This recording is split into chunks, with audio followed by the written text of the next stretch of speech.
மீண்டும் ஒரு bus accident Tamil Nadu. இந்த டைம் இது ஒரு ஆம்னி பஸ். சவுத் சைடுல இருந்து, குறிப்பா அந்த மதுரையில இருந்து சென்னை போறவங்க யூஸ் பண்றதுல ஒரு டிராவல்ஸ் தான் அந்த நேஷனல் டிராவல்ஸ். நானுமே ஒரு தடவை போயிருக்கேன்னு நினைக்கிறேன் சென்னைக்கு. அந்த ஒரு நேஷனல் டிராவல்ஸ் தான் இப்போ வந்து விபத்துக்குள்ளாயிருக்கு. அதாவது பாத்தீங்கன்னா சென்னையில இருந்து மதுரையை நோக்கி பாத்தீங்கன்னா அந்த நேஷனல் டிராவல்ஸ் வந்து வந்துட்டு இருந்திருக்கு. விக்கிரவாண்டி பக்கத்துல பேரணி அப்படின்ற ஒரு ஏரியா கிட்ட வந்துட்டு இருக்கும்போது அந்த பகுதி ஹைவேஸ்ல பாத்தீங்கன்னா அந்த சங்கராபரணி ஆற்று பகுதியில ஒரு தடுப்பு சுவர் ஒன்று 2 ரோட்டுக்கு நடுவுல இருக்கு. ஏன்னா அது அந்த ஆத்து பாலத்தோட தொடக்கம். அந்த ஆத்து பாலத்தோட தொடக்கத்துல அந்த நடுவுல உள்ள தடுப்பு சுவர்ல போய் அந்த பஸ் மோதி ஒரு பெரிய விபத்துக்குள்ளாகுது. அதுக்கு காரணம் அந்த டிரைவர் வந்து தூக்க கலக்கத்துல வண்டி ஓட்டினதா சொல்றாங்க. மொத்தமா அந்த பஸ்ல 26 பேர் பயணம் செஞ்சிருக்காங்க. அதுல 23 பேருக்கு காயம். இதுல அந்த பஸ்ஸோட டிரைவர் அரவிந்தன், சக்தி மோகன், மகாதேவன் இவங்க 3 பேருக்குமே தலையில பலத்த காயம். ஒரு நல்ல விஷயம் என்னன்னா எந்த ஒரு உயிர் சேதமும் ஆகல. இப்ப விக்கிரவாண்டி போலீஸ் வந்து இதை வழக்கு பதிவு செஞ்சு விசாரணை நடத்திட்டு இருக்காங்க. இப்ப ரீசன்ட் டைம்ல பாத்தீங்கன்னா இந்த ஆம்னி பஸ்ல டிராவல் பண்றதுக்கே மக்கள் ரொம்ப பயப்பட ஆரம்பிச்சாங்க. ஏன்னா அந்த ஹைதராபாத்ல இருந்து பெங்களூர் வந்த வண்டி ஒன்னு எரிஞ்சு பல பேர் வந்து உயிரிழந்தாங்க. அதுக்கப்புறம் பல விபத்துகள் நடந்துச்சு. அதாவது இந்த ஆம்னி பஸ்ல மட்டும், பிரைவேட் ஆம்னி பஸ்ல மட்டும். இதுக்கு மெயின் ரீசனே பாத்தீங்கன்னா அந்த டிராவல்ஸ் வச்சிருக்காங்கல ஓனர்ஸ், அவங்களோட அலட்சி. அவங்களோட மண்டையில எல்லாம் 2 பஸ் வாங்கி விட்டுட்டோம், இதுல எவ்வளவு சம்பாதிக்க முடியுமோ சம்பாதிக்கணும். அதுல பேசஞ்சர்லாம் அவங்களுக்கு பெரிய நோக்கமாவே இருக்கு. அதுல ஏத்துற அந்த லக்கேஜ் அதுக்காக ஒரு காசு பார்ப்பாங்க. டயத்துக்கு இறக்கி விட மாட்டாங்க, டிரைவர்ஸை ரொட்டேட் பண்ண மாட்டாங்க. அந்த நிர்வாகத்தோட வேலையாட்கள், அதாவது டிரைவர்ஸ்க்கு ஒழுங்கான ரெஸ்ட் இருக்கான்னு தெரியாது. கண்டிப்பா அரசாங்கம் வந்து இந்த மாதிரி ஆம்னி பஸ் வச்சிருக்காங்க இல்ல, இந்த பிரைவேட் ஆம்னி பஸ் வச்சிருக்க அந்த நிர்வாகத்துல ப்ராப்பரா ரெகுலரைஸ் பண்ணணும். அவங்க வந்து டிரைவர்ஸ்க்கு கரெக்டா ரெஸ்ட் கொடுத்து கரெக்டா ரொட்டேட் பண்றாங்க. இல்ல அவங்க வந்துட்டு இன்னொரு ஆளை வேலைக்கு வைக்க முடியாதுன்னு ஓவர் டைம் போட்டு இந்த மாதிரி பண்றாங்க. எல்லாத்தையும் விசாரிச்சு அவங்க மேல நடவடிக்கை எடுக்கணும். ஏன்னா ஃபெஸ்டிவல் டைமா பார்த்து 700 ரூபாய் 800 ரூபாய்க்கு டிக்கெட்டை 3000 ரூபாய்க்கு ஏத்த தெரியுதுல, அதுக்கேற்ற மாதிரி அவங்களோட பஸ் சர்வீஸ் இருக்குமான்னு பார்த்தோம்னா கிடையாது. சரி வண்டியாவது ஒழுங்கா போகுமான்னு பார்த்தோம்னா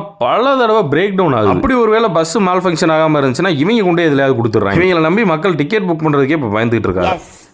Yes, that is, we have to say it with authority. Yes, அப்படிதான்.